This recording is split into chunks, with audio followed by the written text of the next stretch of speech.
సింహరాశిలో ఏ నక్షత్రాలు వస్తాయనగా మఖా నక్షత్రంలోని 4 పాదాలు, పుబ్బా నక్షత్రంలోని 4 పాదాలు, ఉత్తరా నక్షత్రంలోని 1 పాదం కలిపితే సింహరాశి.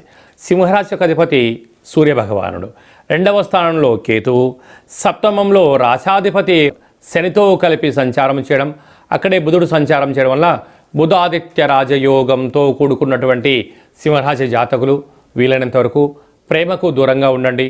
భార్యాభర్తల మధ్య అన్యోన్యత అవసరం. మితిమీరి మాట్లాడుకోవద్దు. ఆవేశానికి దూరంగా ఉండండి.